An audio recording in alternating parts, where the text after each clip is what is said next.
Hey everyone, let's talk about how to Photoshop our green screen photo into our drawing for our interactive portraits. Now there are a lot of steps here, it can be overwhelming, but I really feel like if you just get a crash course on how to use these editing tools, between this and your intuition, you'll probably do a pretty good job figuring it out. And of course, your peers will be there and I'll be there to support you. So if this video feels overwhelming or fast, just remember it's a resource you can come back to and pause and rewind to find the spots that are most helpful in the future. Okay, so we're going to be editing with Photopea, or you can call it Photopea if you prefer, which is basically a free website that has almost the exact same functions as Photoshop, the not free Adobe software. Literally the look of Photopea, the tools are all essentially identical. Also, one thing to remember before we start is you want to have your files downloaded to your computer. You cannot pull them from like Google Drive into this website. It can't go website to website. So the first thing you may want to do is go to Google Drive and right click and download those files and find them on your computer. If you can get them on the desktop, that's nice and easy. Also a reminder, you've probably already done this, but if any of your photos are this HEIC format, the one that some iPhones use as their default, Photopea won't be able to read them. You can see here. So if you still haven't changed your settings or converted them, what you can do is just Google any number of free conversion sites. So like HEIC to JPEG.com is the one that I use, or you can just Google HEIC to JPEG and you'll find something similar. And then you can drag in that HEIC file and it'll spit out a JPEG for you. Okay. All right, so let's get started. The first thing I want to do is drag my green screen photo into Photopea. Okay, this is why it's helpful to have it on the desktop. If not, you can find it like in your downloads folder and drag it over, okay? And before we begin, there's a few commands or shortcuts that are gonna be really helpful. I'll be saying command a lot. That's for Apples, for Macs. But if you have a PC, it's gonna be control. So for example, zooming in and out is really helpful. So I can do command plus or minus, or on a PC, control plus or minus, remember that. The other one is to undo. So if you make a mistake at one point, like this, just remember command or control Z, okay? And that will get rid of your last step, and you can do that multiple times. All right, let's get started. Now, the first thing I wanna do is remove my green screen background. Ooh, actually, pause one more time. Keep in mind, in Photopea, if you accidentally close this tab, you'll lose your progress. So, hopefully you can finish your work, and when you're done, you'll export it as a JPEG, which we'll get to later. You can also export it as a PSD file, which means it saves all of your layers and edits in case you're like halfway done and need to come back to it. But for now, just remember you don't want to X out of this tab because you will lose your progress. Okay, moving forward. To remove our green background, the best option is to start with a selection tool called Color Range. So if I go to Select, Color Range, what's going to happen is this little thumbnail will come up. And as I click on my photo, it's going to sort of impact this thumbnail. Now notice how it started to create a silhouette. What it's doing is when you click on a spot, say this green, it's going to find very similar greens throughout the image and highlight them. Everything that's in white is considered highlighting, so it's finding those greens. But you can see as I click around these slightly different greens, I don't get a pure white background, which is what I want because I want to delete everything in the background. But if I click on this plus, what Color Range is going to do is start finding a combination of all the greens that I click. So if I click on this medium green here, it'll find those. And then if I click on a lighter green, it'll find those. Maybe a shadow green. And you can see anywhere that's still kind of dark, I'll just click on that. And it's gonna slowly kind of combine those until it will select really all of those greens. So what you want is for your silhouette to look really black and unbroken and the background to be white. If you're having trouble where every time you click on the background, you're losing parts of your body, like your body's not staying black, it's getting gray or white, you can try adjusting this fuzziness, which is sort of like the sensitivity. But this is pretty good. I've got a mostly white background and a black silhouette, so I'll hit OK. And now you can see it's selected everything behind it that's green. So if I just hit delete, you can see all that background goes away. Now be careful, because if in the selection you notice maybe it did a really good job, but for some reason, I don't know, maybe you had a green shirt and you see that some of your shirt or your face is selected, instead of hitting delete, you can instead go to this eraser tool, which we'll get to in a second. You can make your eraser brush bigger with the brackets, and you can actually just erase the parts you want to, but carefully avoid anything else that gets accidentally selected. But notice how it's not erasing anything that was not selected. Okay, I'm gonna go ahead and hit delete. There we go. To deselect, if you ever need to, you can do Command or Control D, D for deselect. So that did a lot of the work for me. Stuff on the side here you can just erase, and let's actually talk about this eraser tool. So you may have seen I grabbed it on the side. If you can't find it, try right-clicking, because all of these have underneath them, if you right-click, additional tools. So it might be hidden, you might have to select it, but mine's right here. And again, those bracket keys, so to the right of the P on your keyboard, are really helpful for quickly changing your brush size. So over here, the stuff that wasn't green screen, I can just quickly erase. If I make a mistake, Command Z, okay? Now another thing that's helpful, let's zoom in with Command plus, is, you know, for small details, you're gonna wanna zoom in and you're gonna probably wanna bracket down to a smaller brush. But sometimes this brush can feel very sharp. So what you can do is also go to the brush settings, look up here, there's a number, that's how big it is, but there's also the hardness of the edge. So if I make it soft, you can see now, when it erases, it has a very soft edge, or I might want something in between, maybe like this, like a 70%, and that will keep the edge of the eraser just a little bit softer, which might have a more natural feel for this process, okay? So, you know, select color range is one way to get started, but you might have to do some fine tuning by zooming in and doing some eraser work manually, okay? Don't forget to occasionally let go of the mouse, because if you click and hold and do a really good job for a while, but then you mess up, you have to undo everything. So I try and keep unclicking and re-clicking as I go. Now, one more tool that you might like is the Magic Wand. This is another selection tool. It's similar to color range, but really what it does is if I click outside of my subject, it's gonna spread out and find things that are similar and stop when it hits something that's different. So here it looked for those light grays and it kind of stopped when it found something different, like the flesh tone of my skin. So you can also go through with Magic Wand. Now see right there, it went into my skin. In that case, you can try to reduce the tolerance, which is the sensitivity, and maybe it'll do a better job. Well, see, now it didn't come up to my skin. So you're gonna have to go back and forth with these three different tools: color range, Magic Wand, and the eraser, okay? All right, let's do a little fast forwarding because I have some busy work to do. You can see I want to get rid of this thin green line, so I might try to do another color range and see if I can grab it.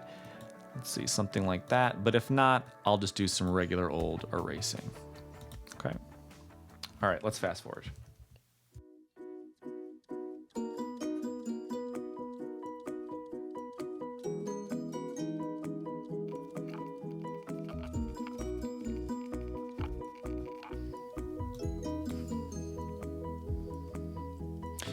All right, so we are done with that process. Now let's bring in the other image. I think we're gonna do some edits here, but it'll be more helpful to see it with the other image. So I'm gonna grab my drawing and just drag it right over the same file. And what it's gonna do is pop it on top. I want that to become the bottom layer. So like with most photo editing softwares and programs, I need to drag this layer underneath, oops, for it to be underneath it in as how it's viewed as well. So also remember, again, you can untoggle these little eyeballs to see them. They don't actually go away, it just means you can temporarily see it or not. You can also do things like reduce the opacity if you find that helpful, if you want to like kind of see it. But now let's start making some edits to get these to match. Now the first thing I want to do for my image, it is supposed to be black and white to help match my black and white drawing. So making sure I am on the layer that has me, which by the way, if you want to rename it, you can just kind of slowly double click on that and you'll be able to rename it. Let's see here, there we go. So let's just call that green GS for green screen. Okay, so a quick way to make it black and white is just to adjust the levels with Command L or Control L. And all this you can do up here as well, but I like these shortcuts. Actually, sorry, let's do Command U. U sort of rhymes with hue. And this is where you can adjust hue and saturation. So I'm going to take away all the saturation to make it black and white. Okay, by the way, if I had wanted to do this, I could go to the slow way. It's Image, Adjustments, and then here you can see Levels or Hue Saturation. All right, so now I am going to adjust those levels, Command L, and just make sure that my photo has enough contrast to match the drawing. So I might slide that white slider over to lighten the lights, perhaps darken the darks until they feel like they're kind of in the same universe. Okay. Now, if I want to move my subject around, you have to have this arrow tool selected here, the move tool. Once that's selected and I'm on the right layer, I can just click and drag my little Minkowski here. Oops, forgot to erase something, wherever I want. You can also transform it, the size, by going to Edit, Free Transform. When you see this little window appear, we know we're ready to change the scale. Now keep in mind, if I just drag this now, in Photopea, it actually keeps the proportions constrained, which is nice. It won't warp it, okay? So I'm just gonna drag a corner and try and get this down to the appropriate size. Okay, so already I have my basic interaction, which is a great start. I can also crop the entire drawing by going to the crop tool and moving sort of the sides here until I get to a better spot. So let's see, bring this down, bring this up, and hit return. Got a nice crop there, okay? And there's my basic interaction. All right, now let's talk about some advanced tips. So one thing that you can do to add a little bit more of a sense of believability here is to create a layer that has some shadows, okay? Notice how there's no shadows underneath me. There's no shadows here. So what I'm gonna do is click on this little icon here that adds a new layer. I'm gonna call this Shadows. Okay, you can also, there's other ways you can go up to Layer and do New. That's another way to get a new layer if you prefer. And I'm basically gonna draw shadows. So I wanna go to my brush tool. It looks like a paintbrush.